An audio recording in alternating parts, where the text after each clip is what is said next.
اعوذ باللہ من الشیطان الرجیم بسم اللہ الرحمن الرحیم وَاضْرِبْ لَهُمْ مَثَلَ الْحَيَاةِ الدُّنْيَا، اور ان کے لیے ذرا بیان کیجئے ایک مثال دنیا کی زندگی کے لیے. کَمَاءٍ أَنزَلْنَاهُ مِنَ السَّمَاءِ، جیسے پانی کہ ہم نے اتارا آسمان سے. فَاخْتَلَطَ بِهِ نَبَاتُ الْأَرْضِ، اس کے ساتھ رل مل کر زمین کا جو سبزہ ہے وہ نکل آیا. فَأَصْبَحَ هَشِيمًا تَذْرُوهُ الرِّيَاحُ، اب یہ ایک لمبی بات ہے جسے مختصر کیا گیا کہ پھر کچھ عرصے کے بعد وہ سبزہ جو ہے وہ زرد پڑ جاتا ہے، پھر دھوپ کے اندر سوکھ کر پیلا ہو گیا، پھر چورا چورا ہو گیا، پھر وہ چٹیل زمین کی زمین رہ گئی. تو زندگی کا یوں سمجھیے کہ جیسے فصل لے لیجئے، کھیت کے اندر آپ نے بیج ڈالے ہیں، ہل چلایا ہے، پانی دیا ہے، اب فصل ہے، لہرا رہی ہے، ہریاول ہے، بڑا دل خوش کن منظر ہے. کچھ دنوں کے بعد اسی فصل کے اوپر جو زردی آ جاتی ہے، پھر وہ پک گئی ہے، اس کے بعد وہ کٹ جاتی ہے، کٹنے کے بعد پھر وہی منظر وہی ہے، وہی ویران منظر ہے. اور کہیں کہیں جو ہے وہ جو بھی توڑی کے تن کے کچھ پڑے ہوئے ہیں. اللہ اللہ خیر صلی اللہ. یہ جو سائیکل ہے، یہ پلانٹ لائف کی سائیکل ہے، 3 مہینے کی ہے، 4 کی ہے، 6 کی ہے، 7 کی ہے، یہی ہے نا. لیکن یہی سائیکل ایک بڑے پیمانے پر انسانی زندگی کی ہے. ایک بچہ پیدا ہوا، اس وقت جو ہے بڑی خوشیاں منائی گئیں، پھر وہ بڑا جوان ہوا، قوی ہوا، طاقت والا ہوا، پھر اس کے اوپر ادھیڑ ابھر آ گئی، بال میں سفیدی آ گئی، چہرے پر جو ہے وہ جھریاں پڑنی شروع ہوئیں. اس کے بعد پھر اس پر موت وارد ہوئی، پھر اسے قبر میں اتار دیا گیا. وہ مٹی سے تھا اور مٹی میں جا کر مل گیا. ایک ہی سپین ایک چل رہا ہے، سائیکل چل رہا ہے. یہ انسانی زندگی کا سائیکل ہے، اور یہ جو نباتاتی زندگی کا سائیکل ہے، فرق اس میں کچھ نہیں ہے. اوپر سے پانی آیا اور زمین کا سبزہ نکل آیا، اوپر سے روح آئی ہے اور ہمارے یہ اجساد اس زمین سے نکلے ہوئے ہیں. ان دونوں نے مل کر ہمیں اس حیات دنیاوی کی ایک شکل دے دی ہے. روح اوپر سے آئی ہے، زمینی شے نہیں ہے. بولے روح من امر ربی.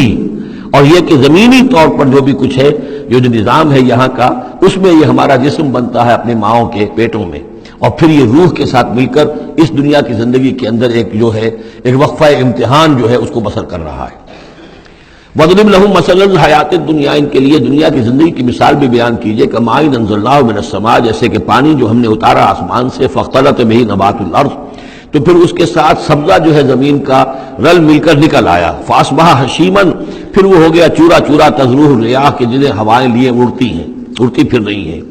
وَكَانَ اللَّهُ عَلَىٰ كُلِّ شَيْءٍ مُقْتَدِرًا، اور یہ اللہ تعالیٰ جو ہے ہر شے پر قادر ہے. اس کے لیے جیسے یہ سائیکل چل رہا ہے تمہارا نباتاتی، ایسے ہی حیواناتی ہے، ایسا ہی تمہارا انسانی زندگی کا ہے. المال والبنون زینت الحیات الدنیا، یہ زینت کا لفظ تیسری مرتبہ اس صورت میں آیا ہے، اور یہ اس کا عمود ہے، میں بتا چکا ہوں آپ کو. انا جعلنا ما علی الارض زینۃ لہا لنبلوہم ایہم احسن عملا.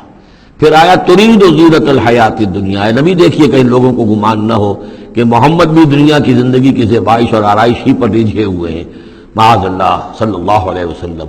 اب یہاں فرمایا یہ دنیا کی زندگی جو تمہاری ہے، اس میں اولاد اور مال یہ تمہارے لیے زیبائش ہے، آرائش ہے، لیکن کتنی دیر کی؟ صرف اس زندگی کا معاملہ ہے. اسی کے لیے یہ ساز و سامان ہے جو برت لو گے. یہ رشتے جو ہیں یہ بھی یہاں ہی کے لیے ہیں. آخر میں تو ظاہر بات ہے کہ پھر جو ہے تمہیں اکیلے جا کر پیش ہونا اللہ کی عدالت میں. نہ کوئی باپ تمہارا ساتھ دے گا، نہ کوئی بیوی ساتھ دے گی، نہ کوئی بیٹا ساتھ دے گا. کلہم آتی ہے یوم القیامت فردا. اگلی سورہ جو ہے سورہ مریم، اس کے اندر یہ بات آ رہی ہے. اکیلے اکیلے جو ہے پھر وہ اپنا پورا محاسبہ جو ہے اس کو فیس کرنا ہے. المال والبنون زینت الحیات الدنیا، مال اور بیٹے یہ دنیا کی زندگی کی رونق ہے. والباقیات الصالحات، باقی رہنے والی تو نیکیاں ہیں.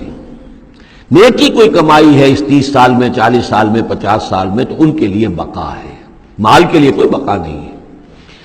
الباقیات الصالحات خیر عند ربک ثواب، ربک ثواب و خیر عملا، وہ یقیناً بہتر ہیں تیرے رب کے نزدیک ثواب کے اعتبار سے، بدلے کے اعتبار سے بھی، اور توقع اور امید کے اعتبار سے. امید اگر کوئی لگانی ہے تو یہ مال اسباب سے نہ لگاؤ. امید اگر لگانی ہے تو اولاد سے نہ لگاؤ. امید لگانی ہے تو کوئی نیکی اگر ہے اور آخرت میں اس کا اجر و ثواب کی توقع ہے تو تمہارے لیے سہارا جو ہے اصل بننا چاہیے وہ. وَيَوْمَ نُسَيِّرُ الْجِبَالَ، اب یہ قیامت کا نقشہ کھینچا جا رہا ہے. اور جس دن کے ہم چلائیں گے پہاڑوں کو، وَتَرَى الْأَرْضَ بَارِزَةً، اور تم دیکھو گے کہ زمین بالکل ننگی ہو گئی ہے. کوئی اونچائی نہیں رہی، کوئی نیچائی نہیں رہی، کوئی اونچ نہیں، کوئی ٹیڑھ نہیں، کچھ نہیں، سیدھی چٹیل. پہاڑ چل جائیں گے تو آئی بات ہے کہ یہ اونچائیاں ختم ہو جائیں گی. وحشرناہم، اور ہم ان سب کو جمع کریں گے. وَلَمْ نُغَادِرْ مِنْهُمْ أَحَدًا، اور ان میں سے ایک کو نہیں چھوڑیں گے. کوئی بھی نسل انسانی کا جو حضرت آدم سے لے کر اور قیامت کے آخری ساعت تک جو لوگ بھی پیدا ہوں گے سب کے سب موجود ہوں گے. وَعُرِضُوا عَلَىٰ رَبِّكَ صَفًّا، وہ پیش کیے جائیں گے اپنے رب کے سامنے صفیں باندھے ہوئے. لَقَدْ جِئْتُمُونَا كَمَا خَلَقْنَاكُمْ أَوَّلَ مَرَّةٍ، یہ پہلے بھی مضمون آ چکا ہے. آ گئے ہونا ہمارے پاس جیسے کہ ہم نے پیدا کیا تھا پہلی مرتبہ. پہلی مرتبہ کب؟ عالم ارواح میں. وہ اکٹھے تھے سب کے سب. بعد میں جو دنیا میں پیدائش ہماری ہوئی ہے یہ تخلیق ہے دوسری مرتبہ. یہ زمینی تخلیق کے ساتھ روح کو جوڑ کر جو ہے یہ ہمارا در حقیقت یہ تخلیق ثانی ہے. تخلیق اول جو ہے وہ تو ہماری ارواح کی شکل میں ہوئی، اور وہی شکل میں تھی کہ آدم سے لے کر اگر کل دنیا کی زندگی 15,000 برس ہو، فرض کیجئے آدم کے بعد سے لے کر قیامت تک، تو 15,000 برس تک جتنے انسان نسل آدم میں پیدا ہوئے بیک وقت وہ موجود تھے اس وقت بھی، اور بیک وقت موجود ہوں گے قیامت کے میدان میں بھی. لقد جئتمونا، آ گئے ہو ہمارے پاس، کما خلقناکم اول مرہ، جیسے کہ ہم نے پیدا کیا تھا تمہیں پہلی بار.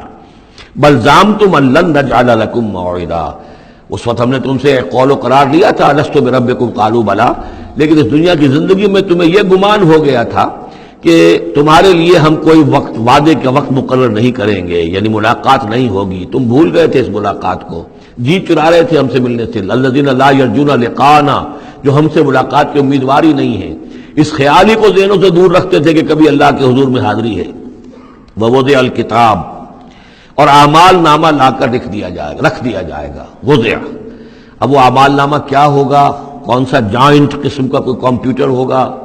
ہر فرد نوع بشر آدم کی ہر نسل کا اس میں پورا کارنامہ زندگی محفوظ ہوگا.